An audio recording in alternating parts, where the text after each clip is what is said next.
RSS వాళ్ళ యొక్క విధ్వంస చర్య ఎలా ఉంటుందో అని చెప్పడానికి ఈరోజు మా పార్టీ పైన, మా పార్టీ ఆఫీస్ పైన, మా పార్టీ ఆస్తులపైన, మా పార్టీ నాయకులపైన విధ్వంస చర్య తీసుకోవడం చాలా పిరికిబొంద చర్య.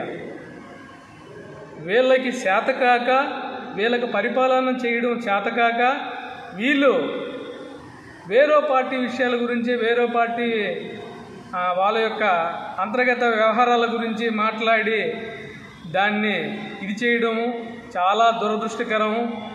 దేశంలో మతతత్వాలని, ప్రాంతీయతని విభజించి పాలించడము, వీళ్ళపైన విషం చిమ్మడము, వాళ్ళ యొక్క నైతిక విలువలు కోల్పోయినటువంటి పార్టీలని చెప్పడమే తప్ప ఇది పూర్తిగా దీనిపైన మేము ఖండిస్తున్నాము. ఇలాంటి చర్యలని భయపడే పరిస్థితే ఉండదు.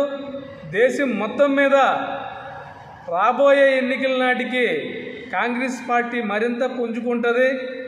వీళ్ళ యొక్క ద్వంద్వ విధానాలని, వీళ్ళ యొక్క మోసపూరితమైనటువంటి, కుట్రపూరితమైనటువంటి రాజకీయాలను ఎండగట్టడమే కాంగ్రెస్ పార్టీ యొక్క ప్రధాన లక్ష్యము, ప్రధాన ఉద్దేశం. ఇలాంటి పిరిగిపొందు చర్యలకి కాంగ్రెస్ పార్టీ భయపడదు. కాంగ్రెస్ పార్టీ నాయకులు కానీ, కేడర్ కానీ, కార్యకర్తలని కానీ ఎవ్వరు కూడా దీన్ని భయపడే విధంగా లేదు.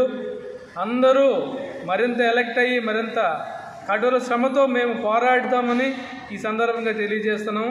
ఇటువంటి పిరికి చర్యలకి మేము ఏనాడు భయపడం అన్నదే దీని యొక్క ఉద్దేశం.